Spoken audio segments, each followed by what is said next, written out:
Great. Thank you, Jane. And thank you, everyone, for joining me today. As Jane mentioned, my name is Michael Johnson, or MJ, as a lot of my friends and colleagues call me. And I'm excited to be here today to talk about how you can elevate OTM through Redwood's Rating API. And then, some other topics we'll discuss are around promoting connectedness in the supply chain as a whole. And really what that means and how we're all moving towards, a world with more open networks that will allow for higher levels of collaboration between our organizations, and really what sort of value creation that brings to the supply chain. Just as a quick introduction to everyone on the call, my career in supply chain started 15 years ago at Strive Logistics. And since then, I've had really the opportunity to work across every area of the brokerage. And I've spent the last 11 years leading our strategy, operations, and technology teams before Strive Logistics was acquired by Redwood in early 2019.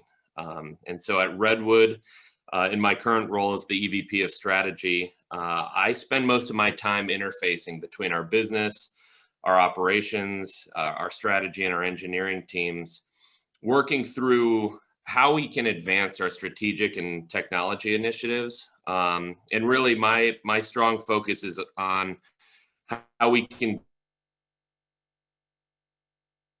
grow our digital freight brokerage. And brokerage is the rating API. So excited to be here and thank you all again.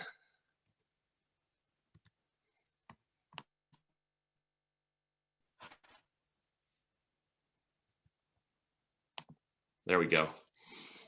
So we're going to cover the following topics today, and we're going to start with a look at the fragmentation that exists in the supply chain across both freight and technology.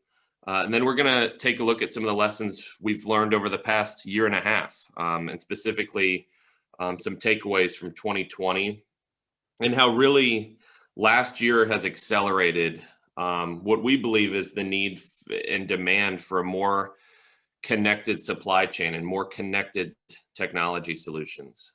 I'll then move on and give you a year-to-date update of what 2021 has looked like, as well as a forecast for the rest of the year and some of the strategies that we're seeing both our shipper and carrier partners embrace to navigate what has certainly been a market full of uncertainties.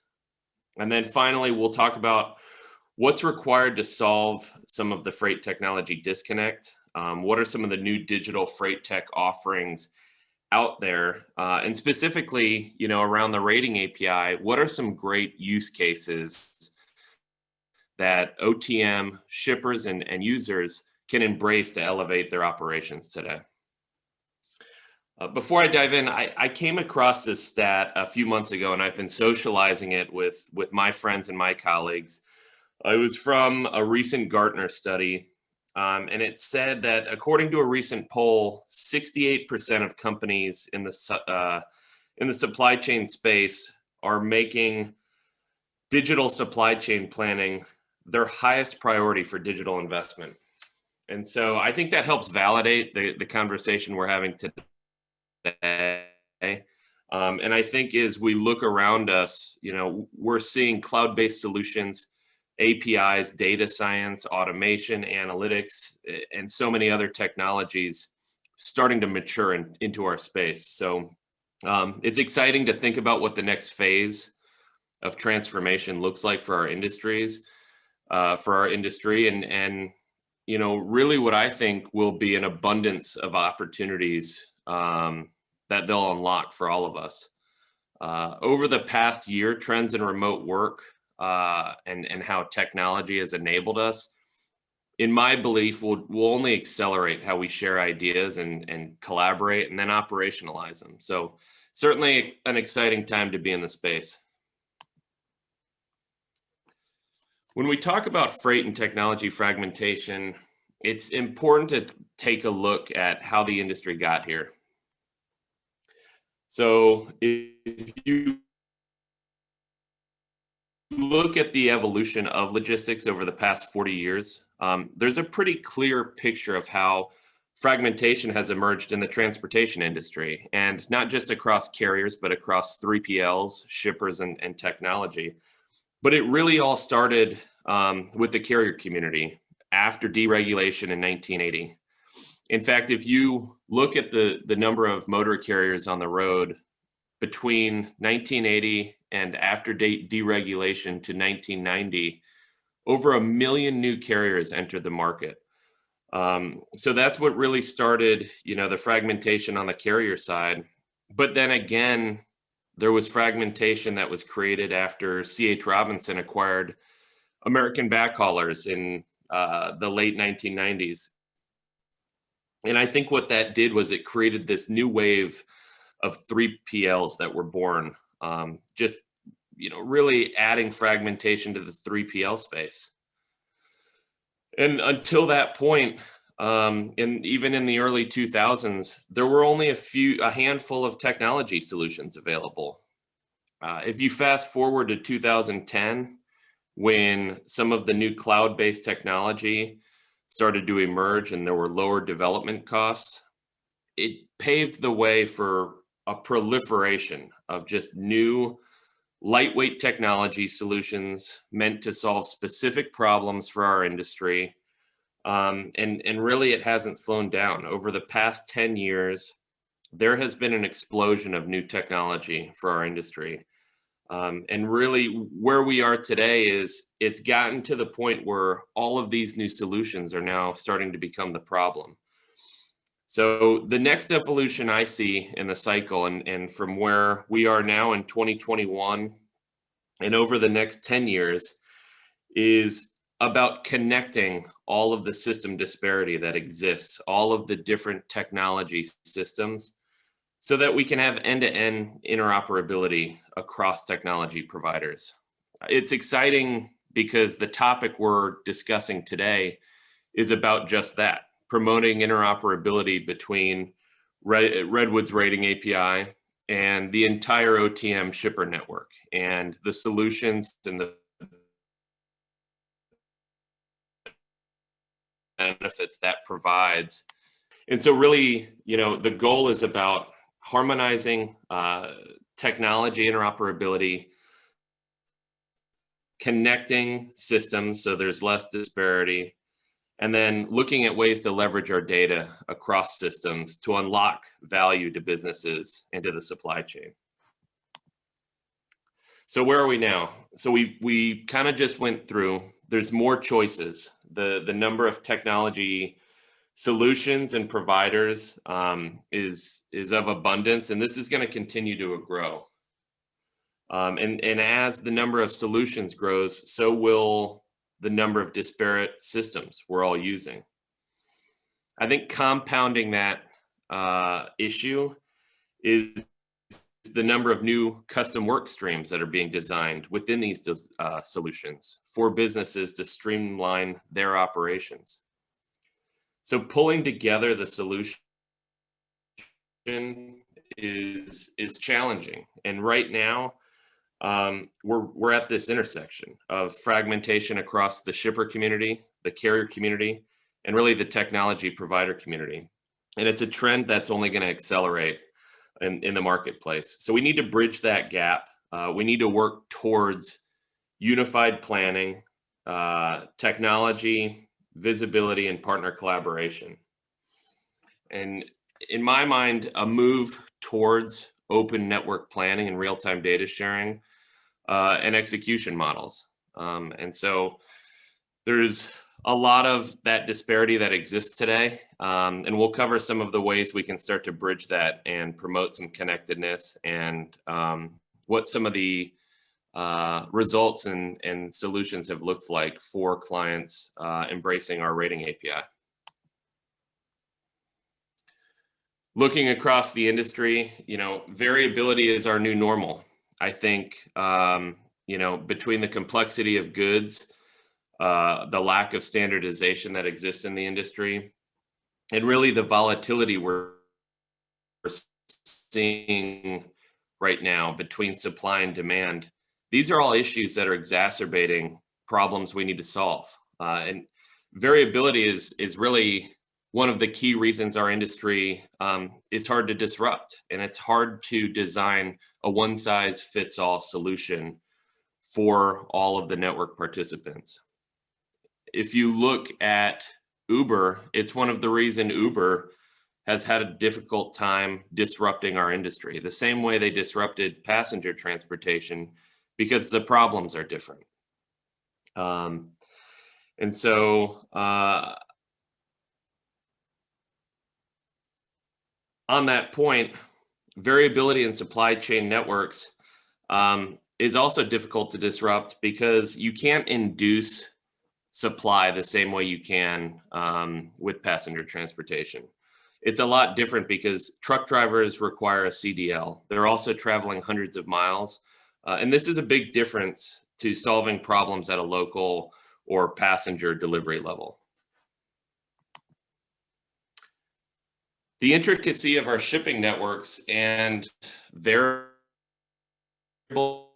nature means that our status quo of one-dimensional planning is not going to unlock future value for the supply chain. I think collaboration across our shipping networks and really aggregating capacity network insights is going to be critical to moving us past the 50% carrier utilization mark. And when I talk about one-dimensional capacity, one-dimensional supply chain planning, I'm really referring to how RFPs are traditionally used and how routing guides need to evolve, which I'll talk to shortly here. And then finally, there's just an ever-changing consumer demand landscape. Consumer demands today, they're changing faster than ever before. If we look at e-commerce just as an example, e-commerce represented $792 billion of consumption in 2020. And this was a 100% increase from where we were in 2015. It's because consumers are more impatient than ever. How many of us on the call will choose one product over another because it has same-day shipping or next-day shipping? Or taking that example a step further, how many people on the call won't order a product from Amazon if it doesn't have free shipping or it doesn't come in 2 days? I think that's a perfect example of how consumption and how consumer demands are changing supply chain, because businesses that will want to stay relevant have to realize these changes in consumer demand and adjust their supply chain accordingly. And if that doesn't highlight the role consumption and consumer demands is playing, there are 150 million members on Amazon Prime today in the US alone. That's up 300% in just the past 4 years. So almost half of the US is paying for an Amazon Prime membership, and it's because they expect what they want to buy today. And then lastly, supply chains are going global. They said enables this, but Alibaba, eBay, and countless others are opening up commerce across countries globally.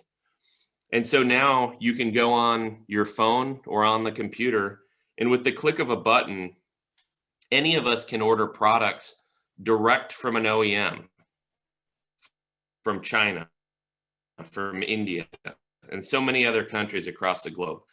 And so with all of these things considered, the supply chains that are going to thrive over the next decade, they'll have to employ digital strategies, leverage data and analytics, and they're going to operate flexible supply chain platforms that can respond to changes in consumption and supply and demand volatility and other unexpected supply chain shocks. And so what did we learn over the past year? Well, first, the problems of the past are still present. I think the sharp spike we observed that disrupted supply was unlike we've seen before. Routing guides failed. And as we'll see in a few slides later, tender rejections in the market reached levels never seen before. And this is just further evidence of how the traditional one-dimensional execution model of strictly using routing guides for transportation planning failed last year. 2020 accelerated the need for technology. I sort of opened with that thought, but we're seeing it every day at Redwood. We're getting more interest from our shipper community in products like our real-time API. Shippers can augment their routing guide, and they can quickly and confidently navigate some of the ebbs and flows in their network, and they can also streamline their operations. And in a few slides, we're going to go through the various ways we're hearing that shippers are using rating API technology. And so in whole, access to real-time data and spend insights is starting to transform the industry and starting to transform the decades-long process of contracted capacity. It's enabling supply chain leaders to rethink their supply chain strategy in order to control costs, in order to ensure routing guide compliance, and in order to establish a more mutually beneficial relationship with their carrier base. I think this is going to continue. There's going to be new innovation and technology that enables more flexible carrier and shipper contracts in the future. And the popularity of more frequent pricing events, which we've seen accelerate since the middle of last year, is only going to continue, but I think it'll grow and eventually evolve into more dynamic rate execution.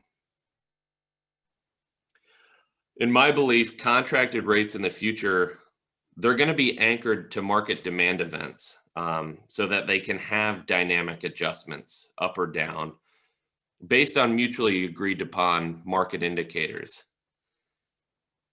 By moving in this direction, it will encourage more routing guide compliance so that during periods of volatility, shippers don't abandon their carrier contracts and carriers don't abandon their shipper contracts.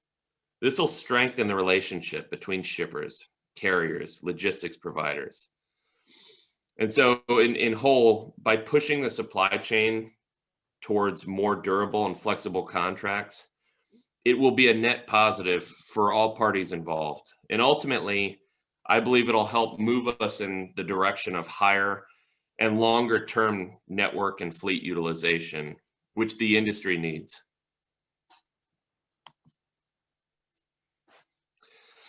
This slide really highlights the dramatic shift in demand rather, that occurred between April and May last year. And if you look at the start of 2020, around the March timeframe was when there was a run up of people going to their grocery stores and loading up on paper towels and TP. But soon after that, most states closed operations. A lot of manufacturing sites went down. And so you had a dramatic drop in demand from the market. And what that led to was the steepest drop off in rates paid to carriers that the industry's ever seen. And that lasted all the way through around mid-May. And when the rates fell below the operating costs for carriers in the market, a lot of drivers left the market. Compounding that, a lot of drivers left for fear of getting sick last year. And then compounding that further, a lot of our driver schools shut down or were suspended, creating a backlog of driver eligibility and new hiring once demand rebounded. So if you fast forward past that time frame, around the July or August period in 2020, states began to reopen, manufacturing came back online, stimulus money started flowing into the economy, and we saw the steepest rise in rates that the market's ever seen. And what made this situation so bad was that the structural routing guides that were used to manage transportation were so fractured that both shippers and carriers have had to operate at elevated levels in the spot market, which is not an ideal scenario for optimal transportation execution. This is just another view of some of what we discussed, the run up last, call it March and April, and then really what tender rejections have looked like since the summertime last year. And what's unique about what's happened is really how high tender rejections have remained. And that's been driven by strong consumer demand. It's been driven by the driver shortage from those drivers that left the market last year and didn't return. And then structurally, it's been driven by transportation networks that need to be reset. And many of them need to be rebid to create a more stable network for both shippers and carriers and compliance on the routing guide.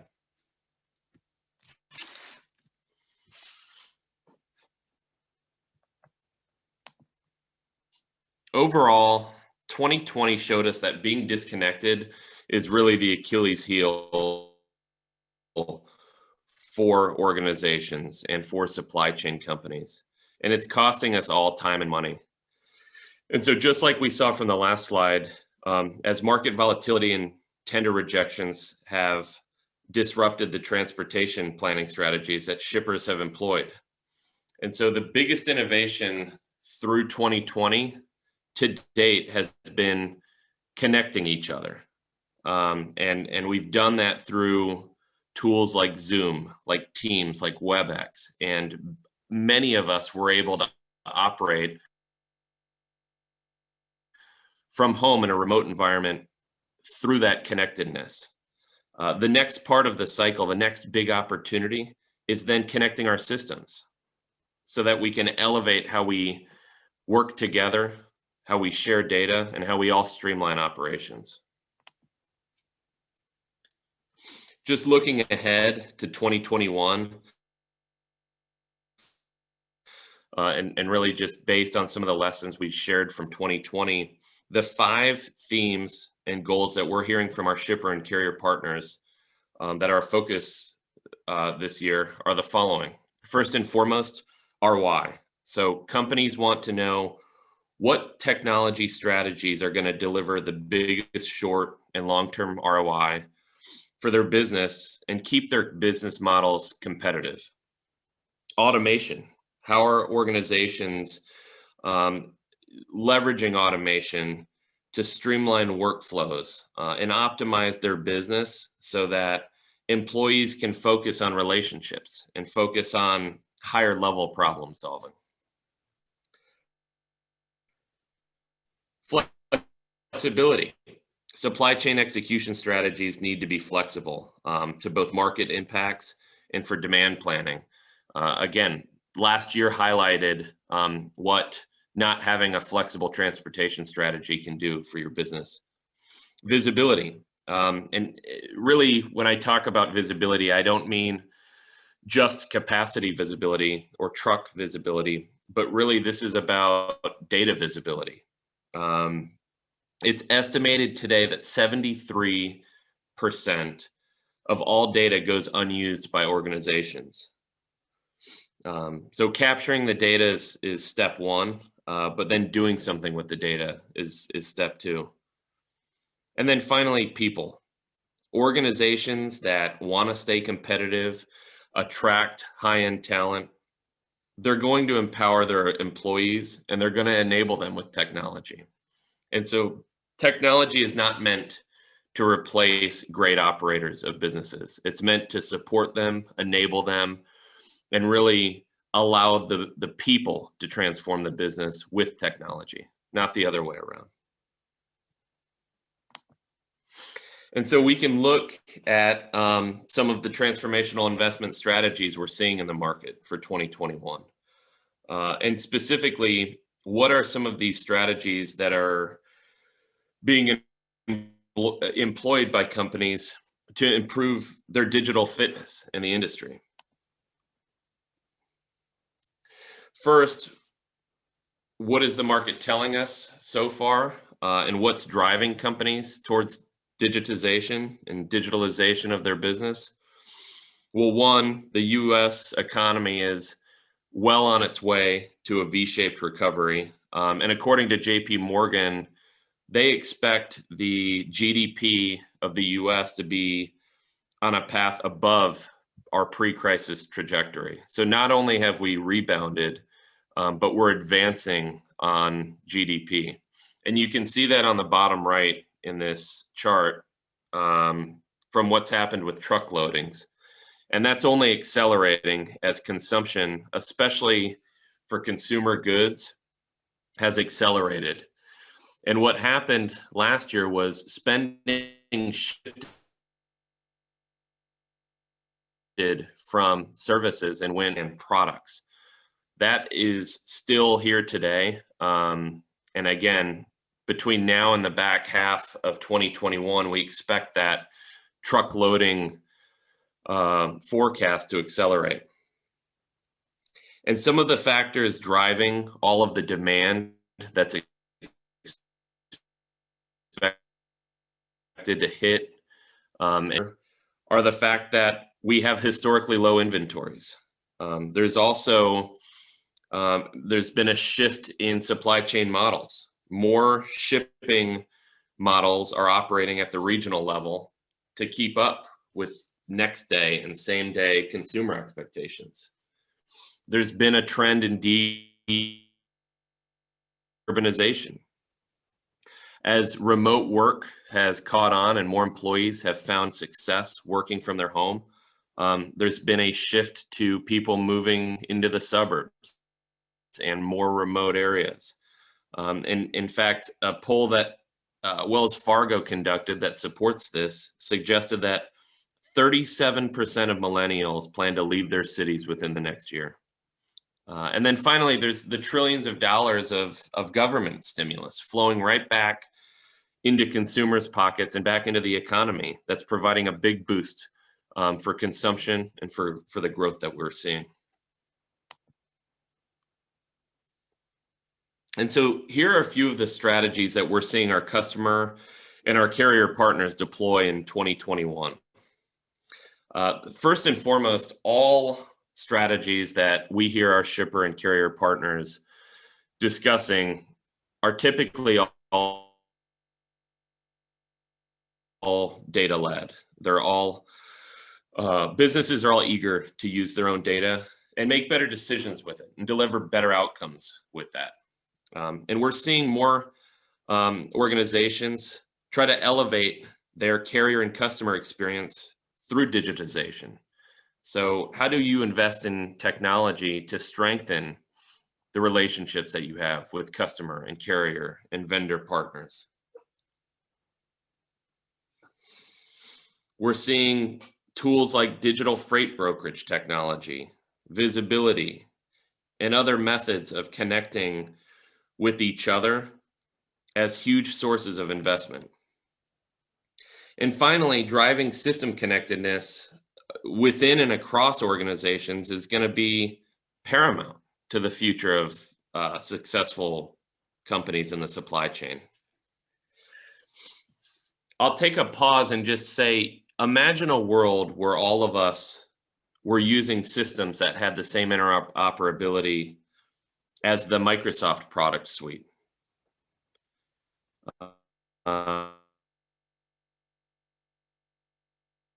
It would streamline so much work with one another. Next, we're seeing business leaders make significant investments in the digital maturity of their core operating systems and looking towards how they can modernize their technology stack for future success. And then lastly, but certainly not least, we're seeing organizations really start to look at the benefits of advancing their analytics capabilities. And to date, in the maturity cycle, I put the industry somewhere between descriptive and predictive.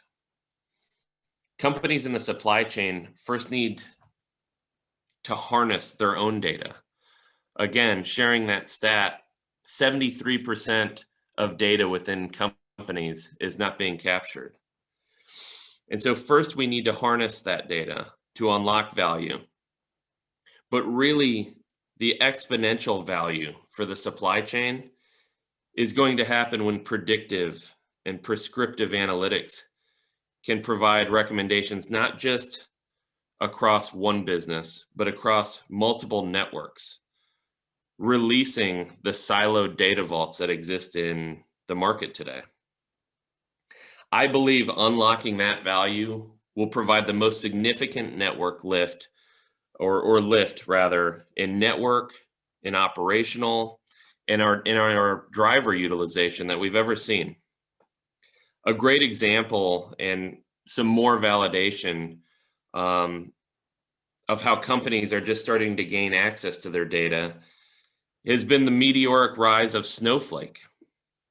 Snowflake is a relatively new technology that businesses are leaning into in order to centralize how they capture data and then use that data to guide and better forecast what will happen.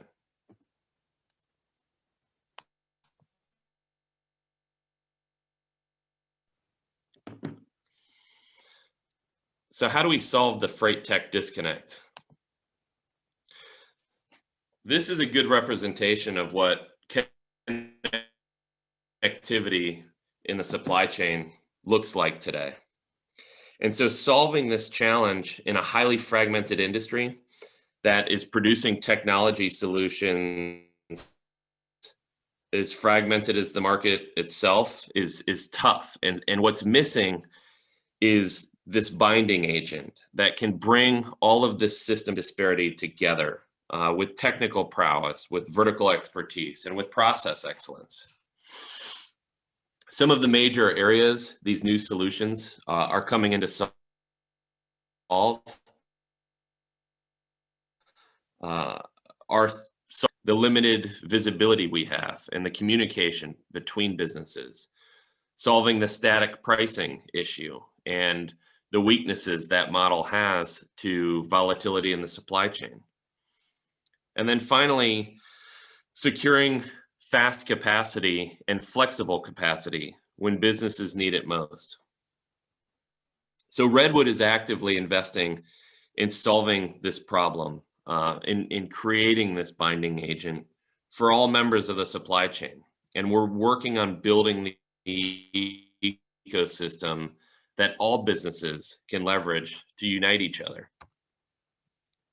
I think this next slide helps illustrate the one-to-many integration layer that we're building for the supply chain community to harness so that we can all quickly integrate and connect to thousands of additional trading partners quickly.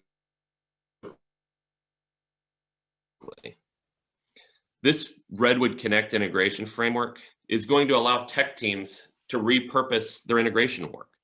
And we've partnered and integrated to some of the largest tier 1 TMS providers in the country.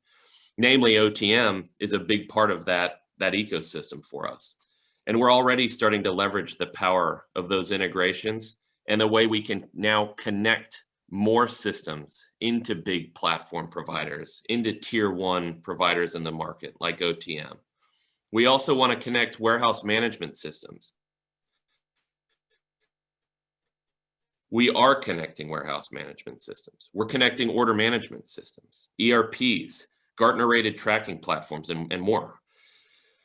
And so the vision is, how do we facilitate connectivity to all systems within the supply chain and then enable value creation for the parties that are leveraging the Redwood Connect framework and create value to all parties who now can share data and leverage process automation across the entire ecosystem of connectivity. Within just the brokerage, some of the ways internally we're leveraging Redwood Connect include delivering instant quoting and booking through our rating API, automating our freight workflows, introducing dynamic procurement execution, and freight matching, all of which are saving our carrier partners and our shipper partners time and money.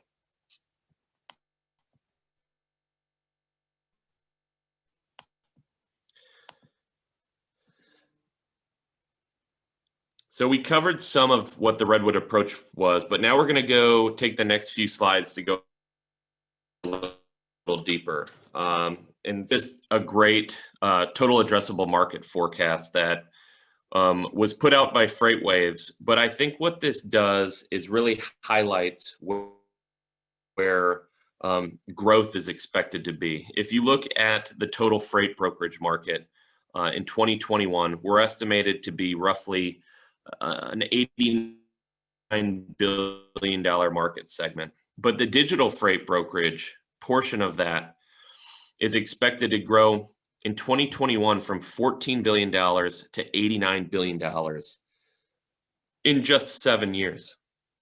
That highlights and validates the opportunity and really the role that technology is going to play in executing transportation strategies. And I think if you look, while that growth, that massive meteoric growth is occurring across the digital freight brokerage industry, the traditional freight brokerage industry is also expected to grow. And so this segment and this category of digitizing the supply chain is not taking market share from one area and moving it to the other. It's growing in parallel. And so it's just a really exciting time, again, to be here. And frankly, for all of us, hopefully, to play a role in the digitization of the supply chain over the next 10 years.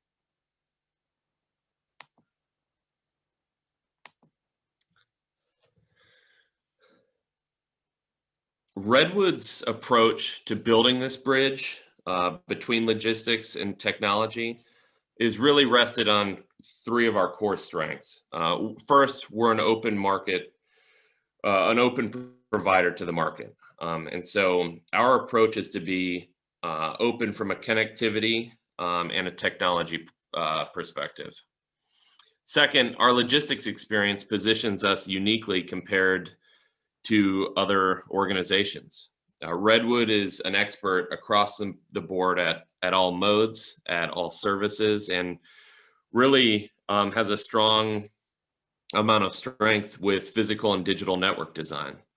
And so not only are we building these solutions, but we're also using the solutions that we build. And so we're practicing what we preach, and we're customers of our own product. And then finally, the platform we're building is meant to deliver optionality. And so subscribers can have access to leverage the entire platform, or they can have a la carte access based on what their network needs are. And so what are some of these digital solutions that are being powered by Redwood Connect? TMS platform connectivity.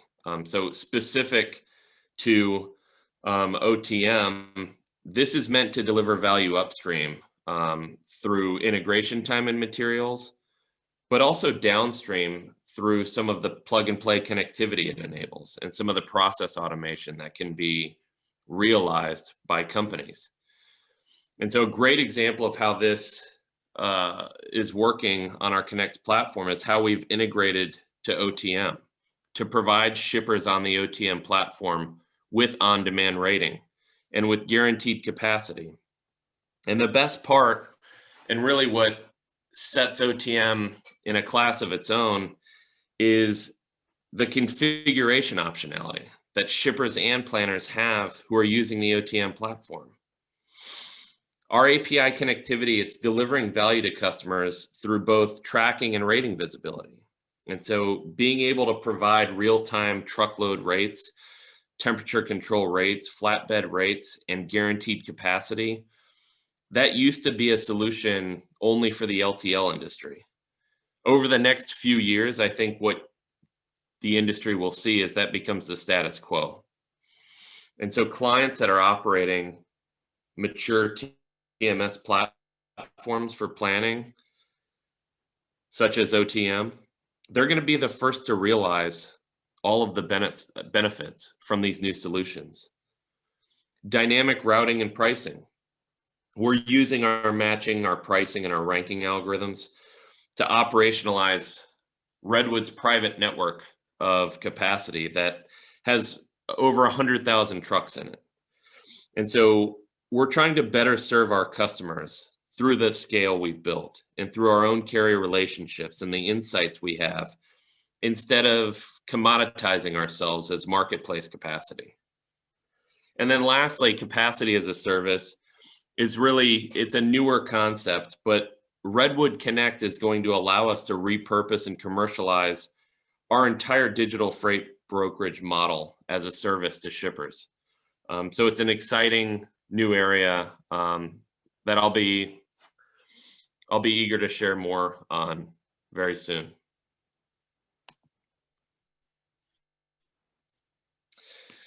Platform connectivity, we've covered this in some detail, but the platform connectivity, as I mentioned,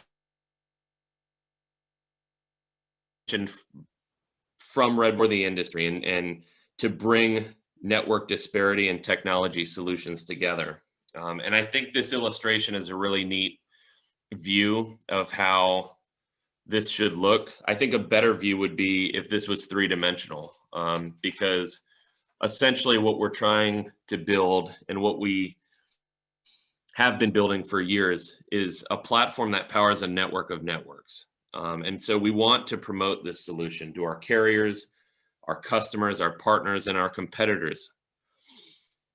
A neutral one-to-many framework like this is going to power the industry forward, and it will unlock tremendous potential for how we're all working together in a more efficient supply chain of the future.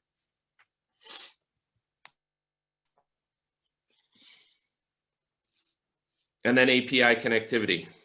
We want plug-and-play access to the largest providers in the market. That includes tracking providers.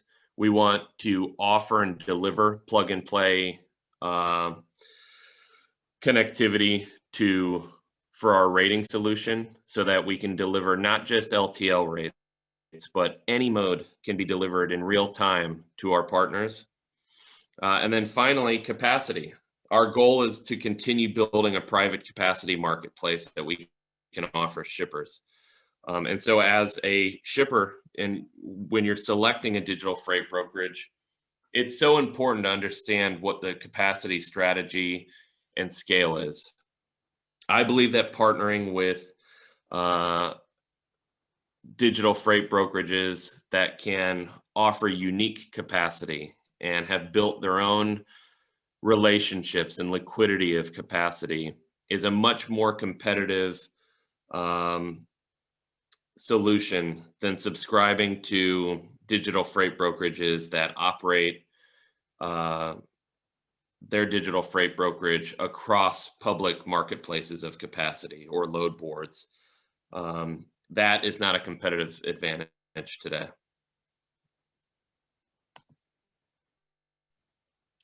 And so specifically, when we talk about what are the use cases for rating API in the supply chain, and really the rating API embedded within the OTM solution, the connection we've built through Redwood Connect, here are some of the 4 use cases that we're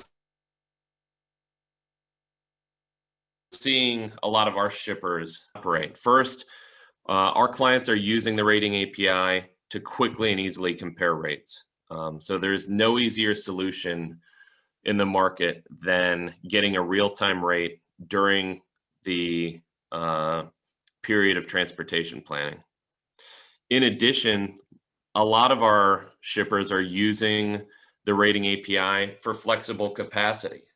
So if they do have a routing guide failure, or they have additional freight on a lane they need capacity for, they can quickly and confidently get the capacity they need and respond to any changing market conditions or consumption changes. Shippers are using the rating API today to avoid paying premiums. Because the rating API can provide a rate nested within your existing routing guide, transportation planners and operators of the OTM platform can instantly benchmark how their contract rates compare above or below the market prices at the time. And so this is a really strong way to get a benchmark of where your contracts stand against what market rates are. So if your contracts are below market rates, you may want to negotiate higher contracted rates to preserve network and routing guide durability.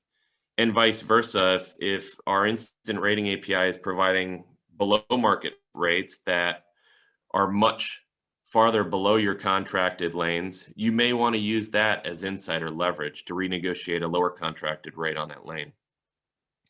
And then finally, streamlining operations. We hear this from nearly every shipper we talk to, but really it's a focus point for Redwood as well, is with system connectivity and a rating API delivering real-time quotes, both sides don't need the operational horsepower to send emails and make phone calls and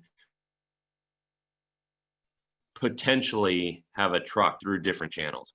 Since we're connected and embedded directly within the OTM platform, we're streamlining the rate solicitation process and the way the capacity and carrier selection process works today. And so this slide, it's really designed to be a quick overview of how this all works, but it's really broken into 3 steps. First, a shipper can, operating the OTM platform, they can decide how their configuration is set up, but it really all starts when the TMS triggers the shipment to be quoted by the rating API. The rating API from Redwood delivers a bookable rate back within a second. And that is backed by 100% acceptance. And so in the matter of seconds, a transportation planner can look at their routing guide rates, but they can also look at what the market rate is.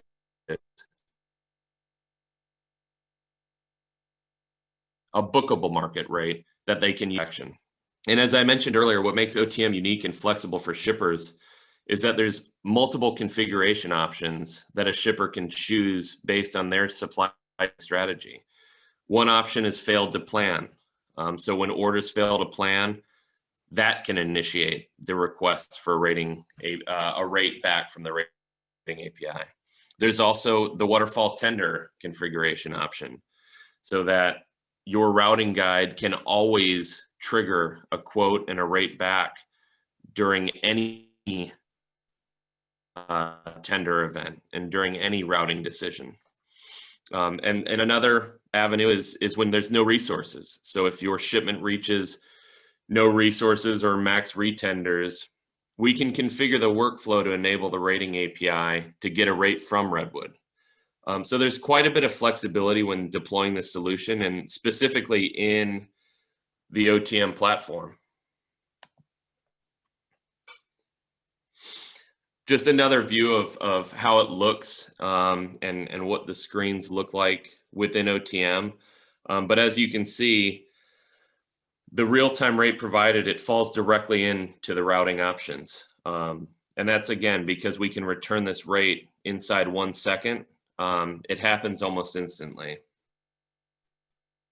And this is what gives shippers a good rate benchmark to their contracted pricing, and a real rate they can execute against if they experience routing guide failures or need flexible capacity. And so where we are today, Redwood is really amongst only a handful of brokerages in the market that have built this new rating API capability. And I think what sets us apart compared to some of the newer digital freight brokerages is really our scale. We have over 20 years of experience, and with that, the relationships we've built on both the carrier and the customer side over 2 decades. We're also a one-of-a-kind business in the market today. We have billions of dollars of our own historical brokerage spend, but we also have experience on the managed freight side. And our team is actively managing billions of dollars of freight spend on an annual basis. And then finally, as we discussed, we are heavily invested in our Redwood Connect and our platform services division. Those were specifically designed to bring the supply chain community closer, so that we can promote interoperability and promote more efficient planning and execution.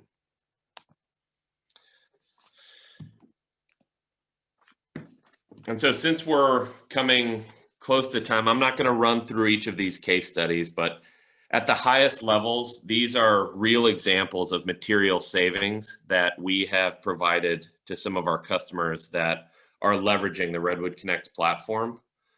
And so again, our teams are focused on supply chain transformation, and all of our clients are using and leveraging Redwood Connect. And almost all of our clients are also using a combination of the traditional services we provide, as well as the digital services within the Redwood business.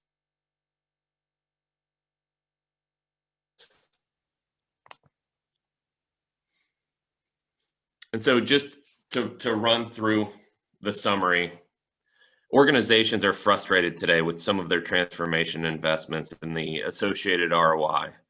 And we've covered how freight technology solutions, they have become more abundant, but none of them have delivered an easy button into today's supply chain.